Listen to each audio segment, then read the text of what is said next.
Hello दोस्तों, मैं हाजिर हूँ एक ऐसे मूवी का एक्सप्लेनेशन लेके जो समाज की गहराइयों को छूता है और कुछ ऐसे पहलू सामने लाता है कि इंसानियत की कोई वैल्यू नहीं है इस दुनिया में। दोस्तों, ये कमजोरियां हर एक देश में आती हैं, हर एक सोसाइटी में है और इसीलिए कल अगर इस पे बॉलीवुड का रीमेक बने तो हैरान मत होना। जी हाँ, मैं बात कर रही हूँ द पैरासाइट। ये एक कोरियन मूवी की जो 2019 में रिलीज हुई, जिसकी IMDb पे रेटिंग 8.6 है। इस मूवी को ऑस्कर में बेस्ट इंटरनेशनल फीचर फिल्म का अवार्ड और 3 गोल्डन ग्लोब नॉमिनेशन भी मिले थे। इंटरनेशनल लेवल पे क्रिटिक्स के टॉप 10 लिस्ट में ये मूवी आती है और इसके डायरेक्टर है बॉन्ग जॉन हो, जिन्होंने स्नो स्नाइपर जैसी रियलिस्टिक कहानियां बनाई। वैसे ही ये एक रियलिस्टिक फिल्म है। ये एक ऐसी मूवी है जो देखने के बाद कई वक्त तक हम इसके बारे में सोचते हैं कि क्या सच में ये दुनिया इतनी निगेटिव है। इसीलिए दोस्तों, अगर आपका दिन काफी अच्छा चल रहा है सो आई रिकमेंड ये मूवी आगे ना देखे, क्योंकि थोड़ी सी निगेटिव है। मूवी के स्टार्ट में हम किम और उसकी फैमिली से मिलते हैं। की टेक किम ये खुद घर का हेड रहता है। उसके बाद चुंग सूक ये उसकी पत्नी और की वो ये इसका लड़का और की जोंग ये उसकी बेटी रहती है। स्टार्टिंग में ही ये चारों लोग वाईफाई के कनेक्शन के लिए लड़ रहे थे ताकि इन्हें पिज्जा वाले का कुछ मैसेज आ सके। ये लोग दरअसल पिज्जा बॉक्सेस बनाने का काम करते थे। इतनी गरीब ये फैमिली होती है, लेकिन ये लोग अपने आप में ही काफी खुश रहते हैं। चारों लोग अलग अलग फील्ड में स्मार्ट रहते हैं, यानी कि वो एक अच्छा इंग्लिश बोलता था, की योंग एक आर्टिस्ट थी। लेकिन उस वक्त में साउथ कोरिया में कुछ ऐसी हालत थी, इकोनॉमिकल कंडीशन अच्छी नहीं थी, इसीलिए जॉब मिलने का मौका नहीं था। एक दिन कीवो का दोस्त मिन यू अब्रॉड स्टडी करने के लिए जाता है, लेकिन जाने से पहले वो अपना जो जॉब रहता है वो कीवो को ऑफर करता है। मिन यू ये खुद एक अच्छा खासा अमीर लड़का रहता है और वो एक वेल्दी फैमिली में उनके 16-17 साल की बेटी को इंग्लिश की ट्यूशन देता था। अभी ये जॉब कीवो को करना था। मिन यू उसे आगे बताता है कि वो लड़की उसे काफी पसंद है। जैसे ही वो कॉलेज में जाने लगी कि वो उसे प्रपोज करने का सोच रहा है। वो अपने बाकी अच्छे दोस्तों को ये जॉब ऑफर नहीं कर सकता क्योंकि वो लोग इस लड़की पे लाइन मारेंगे, लेकिन उसे कीवो पे काफी भरोसा रहता है कि ये दोस्ती का गलत फायदा नहीं लेगा, इसलिए ये जॉब वो उसे ऑफर करता है। अच्छा खासा रिकमेंडेशन भी देता है। अब सिंस ये फैमिली काफी अमीर रहती है, उन्हें रेप्यूटेड कॉलेज का ही ट्यूटर चाहिए था, इसीलिए मिन यू के कहने पर ही कि वो काफी अच्छी कॉलेज की डिग्री की सर्टिफिकेट लेता है और उनके घर पहुंचता है। उनके घर जाने के बाद वो काफी सरप्राइज होता है। पार्क फैमिली में डोंग यीक पार्क ये मेन हेड रहता है, जो कि एक IT कंपनी का CEO होता है। उसकी पत्नी यॉन ग्यो, उनकी बेटी डाई है जिसे इंग्लिश के ट्यूशन क्लासेस देने थे, एंड छोटा बेटा डे सॉन्ग। ऐसे चारों लोग रहते थे। अब कीवो के सर्टिफिकेट, उसकी डिग्री और पढ़ाने का तरीका देखने पर उसे एज अ ट्यूटर रखा जाता है। वो धीरे धीरे घर के सारे लोगों का विश्वास जीतता है। यॉन्ग को अपने छोटे लड़के के लिए एक आर्ट टीचर की तलाश थी, तो कीवो अपने बहन को ही एज अपने दोस्त के रूप में मिलवाता है एंड कहता है कि वो एक रेप्यूटेड आर्ट टीचर है जिसने US में डिग्री ली है और वो उसकी बहन है, ये असली पहचान छुपाता है। और फिर अगले दिन उसकी बहन भी इंटरव्यू के लिए आती है। उसने भी अपने स्टडी के डॉक्यूमेंट झूठे बनवाए थे कि वो US से डिग्री लेके आई है। योंग्यो और पार्क ये दोनों भी उससे काफी इम्प्रेस होते हैं और उसे भी आर्ट टीचर रखा जाता है। यानी ये दोनों भाई बहन को एक अच्छा खासा जॉब लगता है और उन्हें काफी अच्छी सैलरी भी मिलती है। लेकिन किम के परिवार के लिए इतना काफी नहीं था। वे लोग धीरे धीरे अपना खेल खेलने लगते हैं। एक दिन की योंग देर रात तक बच्चे को पढ़ा रही थी, इसलिए योंग्यो अपना ड्राइवर भेजती है उसे ड्रॉप करने के लिए। तभी की योंग जानबूझ के अपने प्राइवेट कपड़े निकाल के गाड़ी में छोड़ देती है। अगले दिन पार्क को ये कपड़े मिलते हैं। उसे लगता है कि उसका ड्राइवर किसी औरत के साथ फिजिकल रिलेशन में इन्वॉल्व है उसी के गाड़ी में। ये देख के उसे काफी गुस्सा आता है एंड ड्राइवर को भी नौकरी से निकाल दिया जाता है। कुछ दिनों के बाद क्यूयोंग अपने पापा को भी झूठी पहचान देती है कि ये हमारे अंकल हैं एंड उसे भी जॉब दिलवा देती है एज ए ड्राइवर का। अब किम की फैमिली उस बेचारी हाउसकीपर मुंगयोंग को टारगेट करते हैं। मुंगयोंग को दरअसल पीच इस फ्रूट की एलर्जी थी, तो ये फ्रूट के नजदीक भी अगर वो आती है तो उसे बहुत बुरी खांसी आती थी। तो वे लोग इस कमजोरी का फायदा उठाते हैं एंड एक दिन घर में पीच फ्रूट लाके रखते हैं, जिसके कारण वो बहुत जोर से खांसती है और खांसने के बाद वो टिश्यू पेपर वो डस्टबिन में डालती है। मौका देखते किम उस टिश्यू पेपर पे टोमेटो केचप डालता है एंड योंग्यो को बताता है कि ये बहुत बुरी तरीके से खांस रही थी। योंग्यो काफी डर जाती है। उसे लगता है कि इसे टीबी है एंड घर में बच्चे रहते हैं, इसीलिए वो मूंग योंग को भी घर से निकाल देती है। उसकी जगह पे किम यूंग सुक यानी अपनी पत्नी को अगेन अलग पहचान बता के जॉब पे रखा जाता है। यानी दोस्तों यहाँ पे गरीबी तो समझ में आती है, लेकिन अपने जैसे ही दूसरे गरीब लोगों के पेट पे ये लोग लात मारते हैं। ये बस लालच है। इनके लिए जो हमदर्दी हमें स्टार्टिंग में रहती है वो भी जरा भी नहीं रहती। कुछ दिनों के बाद पाक के छोटे बेटे डासेंग का बर्थडे सेलिब्रेट करने के लिए ये परिवार कुछ दिनों के लिए एक कैंपिंग करने के लिए जाता है। घर में सिर्फ हाउसकीपर ही रहने वाली थी। अब कुछ दिनों के लिए ये घर खाली है ये पता लगने के बाद किम का परिवार उसी घर में डेरा डाल के बैठ जाता है। महंगी विस्की, शराब, खाना पीना, बाथरूम, कपड़े, ये सारी चीजें वो यूज करने लगते हैं। उसी शाम को जब ये चारों लोग नशे में धुत रहते हैं तब काफी बारिश होने लगती है और अचानक से दरवाजे पे मून योंग आ जाती है जो पहली हाउसकीपर थी। वो उसका कुछ सामान रह गया था वो लेने के लिए। उसकी हालत काफी खराब रहती है, मानो उसे किसी ने मारा है। यहाँ पे किम के फैमिली मेंबर सारे छुप जाते हैं सिवाय उसकी पत्नी के, क्योंकि वो ही हाउसकीपर रहती है। वो दरवाजा खोलती है और आने का कारण पूछती है तो मून योंग सीधे किचन से नीचे बेसमेंट में जाती है। वहाँ पे एक सीक्रेट बंकर रहता है, उसमें चली जाती है जहाँ पे उसने पिछले 4 सालों से अपने पति को छुपा के रखा था सीक्रेटली। किसी को भी इस बंकर के बारे में पता नहीं था। मून योंग अपने हिस्से की कहानी बताने लगती है कि कुछ सालों पहले देश की इकोनॉमिकल कंडीशन इतनी खराब थी कि खाने पीने के लिए पैसे नहीं थे और इसके पति ने एक बड़े से लोन कंपनी से लोन लिया था, लेकिन वो लोन वापस नहीं दे पाए, इसलिए अभी गुंडे इसे मारने के लिए इसके पीछे पड़े हैं। अब ये घर पहले एक आर्किटेक्ट का था, उसने ये बंकर बनाया था ताकि किसी दिन अगर नॉर्थ कोरिया ने हमला किया तो वहाँ पे छुप सके। मून योंग पहले उसे आर्किटेक्ट के पास काम करती थी, फिर वो जर्मनी चला गया घर पाक फैमिली को बेच के। उस आर्किटेक्ट ने पाक फैमिली को उस बंकर के बारे में कुछ भी नहीं बताया। अब यहाँ पे पाक फैमिली जब मूव इन हुई तब उनको भी एक हाउसकीपर चाहिए था, इसीलिए वे लोग मून योंग को ही काम पे रखते हैं। इसी ट्रांजिशन के पीरियड में वो अपनी पति को नीचे छुपा के रखती है। पाक और उसकी पत्नी को हमेशा लगता था कि मून योंग 2 लोगों का खाना खाती है, लेकिन दरअसल वो ज्यादा खाना अपने पति के लिए लेके जाती थी। अब उसे अचानक से नौकरी से निकाल दिया जाता है तो यहाँ पे उसका पति काफी दिनों से भूखा था, इसीलिए वो चुंगचुक से बस एक रिक्वेस्ट करती है कि उसका पति यहाँ पे छुप के बैठा है, ये किसी और को ना बताए, बस उसे हफ्ते में एक बार खाना दे। इस बंकर में फ्रिज से लेके बाथरूम तक सारी चीजें रहती हैं, लेकिन चुंगचुक नहीं मानती और वो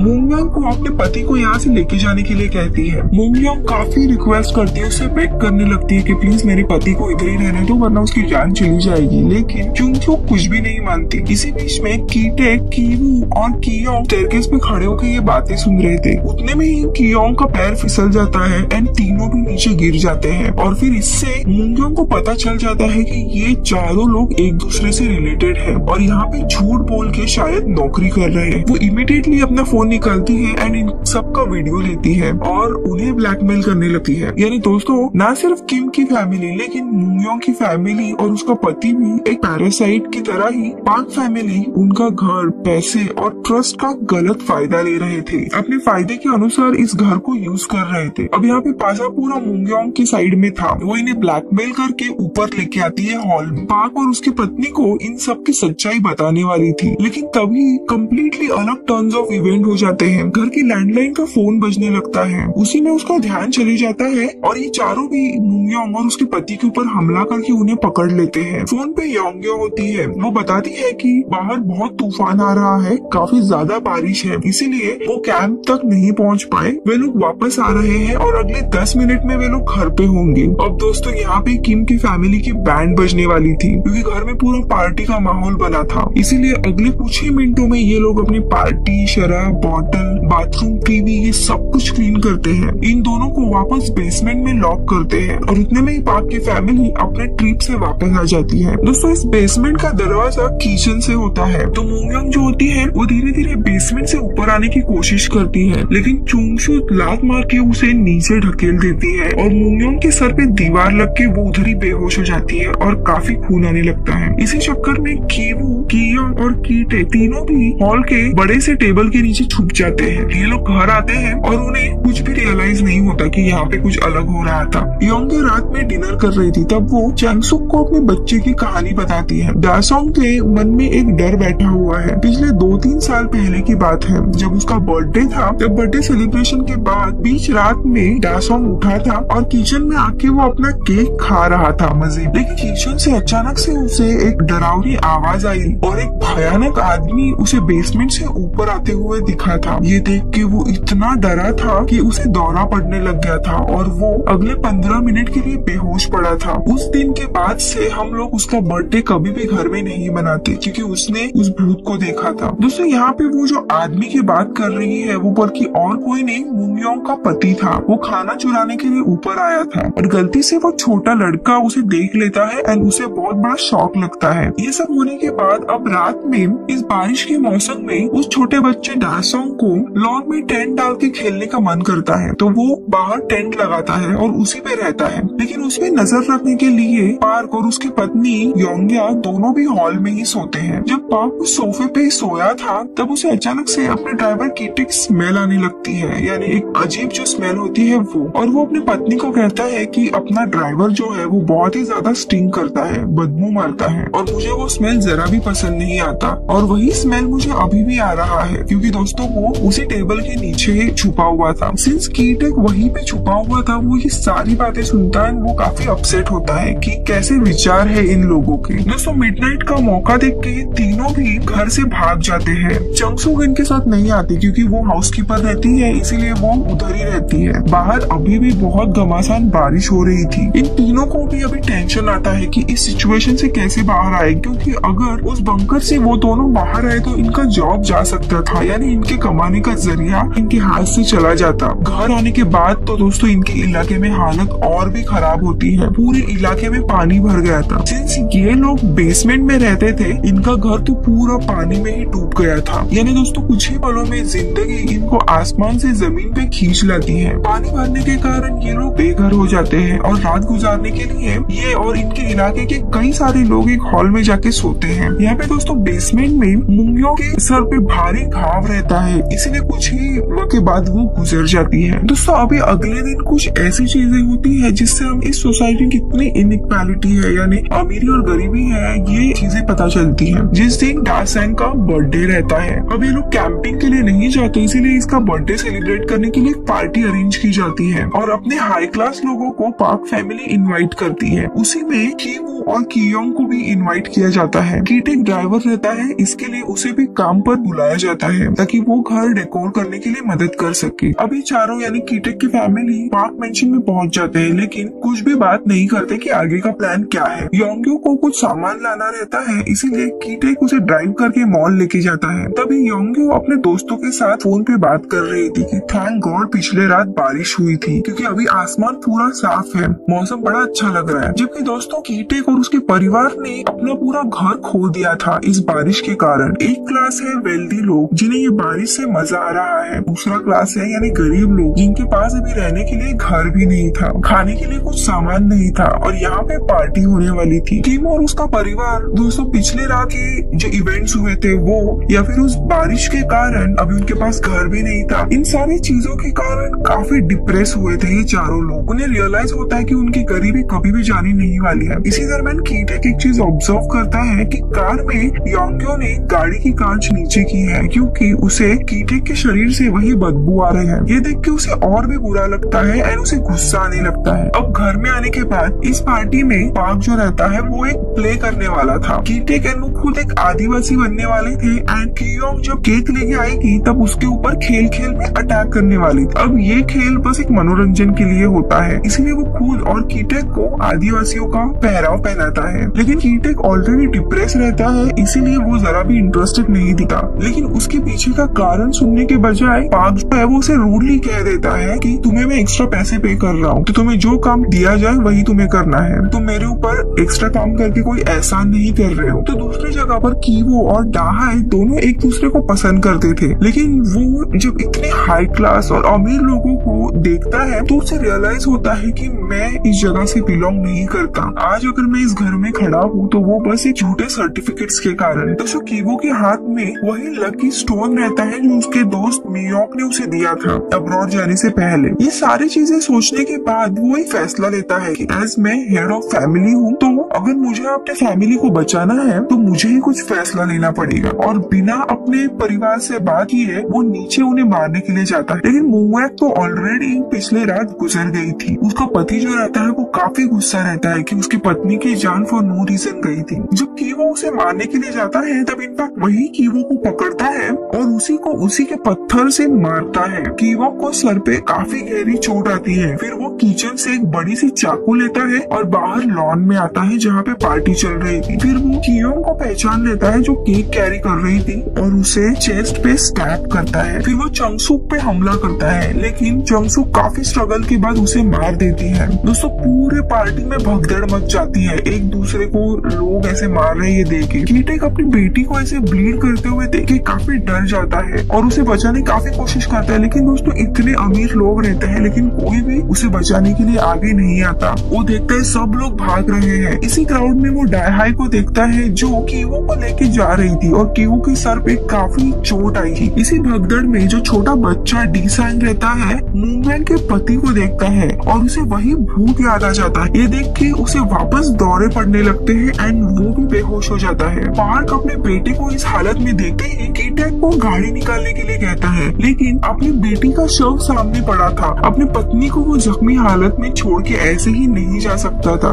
इसलिए जो कार की चाबी रहती है वो पार्क की दिशा में फेंकता है, लेकिन वो जा गिरती है मोंगवैक के पति के शव के यहाँ पे। अब पार्क वो चाबी लेने के लिए जाता है, लेकिन दोस्तों जो उसका पति रहता है वो इतने सालों से बंकर में रह रहा था, इसके लिए उसके शरीर से भी कुछ गंदी बदबू आ रही थी। चाबी उठाने के वक्त पार्क जो रहता है वो अपना नाक बंद करता है, लेकिन ये देख के कीटेक वो काफी गुस्सा हो जाता है कि ऐसे सिचुएशन में यहाँ पे 2 से 3 लोग मरे हैं, जख्मी हुए हैं, ऐसी हालत में भी इन अमीर लोगों को बस बदबू पड़ी है, यानी गरीब लोगों को कैसे तुच्छ समझते हैं। ये सारे विचार उसके मन में आते हैं और कुछ ही सेकंड में जो चाकू रहता है वो उठाता है एंड दोस्तों पार्क को ही मार देता है एंड वहाँ से भागता है। ये देखिए और भी गड़बड़ मच जाती है। कीवो और पार्क दोनों भी गुजर जाते हैं। अब दोस्तों 1 महीने के बाद कीवो की आंखें हॉस्पिटल में खुलती है। वो 1 महीने तक कोमा में था। सिंस अभी पुलिस को बंकर के बारे में कुछ भी पता नहीं था, लेकिन कीटेक के फैमिली का सारा सीक्रेट सामने आ जाता है कि ये बस नॉर्मल यूनिवर्सिटी से पढ़े हैं, इन्होंने फ्रॉड करके जॉब लिया था, इसीलिए सारा ब्लेम कीवो और उसकी माँ के ऊपर आता है और उनको कुछ महीनों की सजा भी मिलती है। कीटेक को काफी लंबी सजा होती है, लेकिन कीटेक लापता रहता है, पुलिस को कहीं में भी वो नहीं मिलता। कुछ महीनों के बाद पार्क की जो वाइफ रहती है वो घर बेच देती है एंड वहाँ पे एक जर्मन फैमिली रहने आती कि वो दूर से इस घर को जाके देखता था अपने कुछ अच्छी यादें, अपने सपनों के बारे में सोचने के लिए। ऐसे एक इंस्टेंट मोमेंट में क्या से क्या हो गया। जब वो इस घर को देख रहा था तभी घर का एक बल्ब बार बार ब्लिंक हो रहा था। उसे पता रहता है दोस्तों कि ये जो बल्ब है उसका स्विच बेसमेंट में होता है, तो जो बल्ब ऑन ऑफ करने का साइन होता है दोस्तों वो एक मोर्स कोड होता है और उसके बारे में उसे पता होता है। तो वो मोर्स कोड को डिकोड करता है एंड उसे पता चल जाता है कि उसके पापा उधर ही बंकर में रह रहे हैं। कीटो उसे एक मैसेज देने की कोशिश करता है, जर्मन जिन्होंने ये घर खरीदा है वो ज्यादा दिन यहाँ पे नहीं रहते, तो मैं रात में फ्रिज से खाना ले लेता हूँ। मोंगवैक जो थी वो गुजर गई थी तो मैंने उसके शरीर के अंतिम संस्कार भी कर दिए हैं। अपने पापा ठीक है ये देख के कीवो काफी खुश हो जाता है। अपने पापा को एक लेटर लिखता है सेइंग कि मैं भी एक दिन बहुत बड़ा आदमी बनूंगा, अमीर बनने के बाद मैं वही घर खरीदूंगा और आपको उस दिन बस एक ही चीज करनी है, आपको पापा फ्रीली उस बंकर से बाहर आना है। ये सारी चीजें वो अपने माइंड में इमेजिन करता है, लेकिन दोस्तों ये सिर्फ एक सपना होता है। तो दोस्तों ये थी उस पूरी मूवी की कहानी। ये सोशल मैसेज देने की कोशिश करती है। दोस्तों इस फिल्म के जो डायरेक्टर एंड प्रोड्यूसर है बॉन्ग जॉन-हो, उनकी फिल्में बनाने का तरीका काफी अलग है। फिल्म में जो मेन लीड हीरो और जो अपोजिशन में है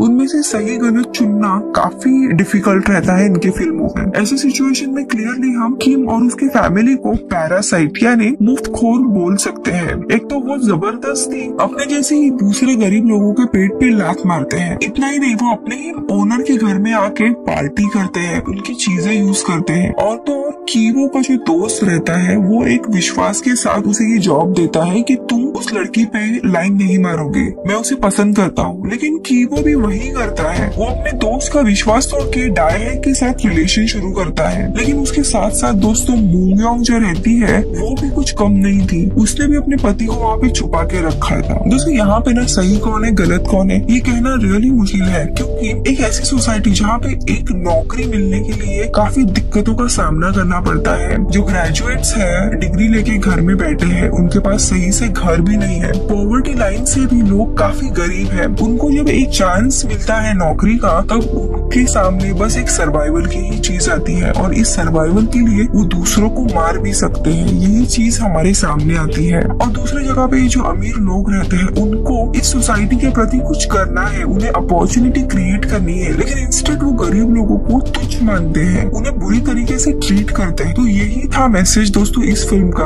अगर आपको ये एक्सप्लेनेशन अच्छा लगे तो इसे लाइक कीजिए एंड मेरे चैनल को सब्सक्राइब करें। मैं मिलूंगी आपसे अगले वीडियो में, तब तक के लिए बाय बाय।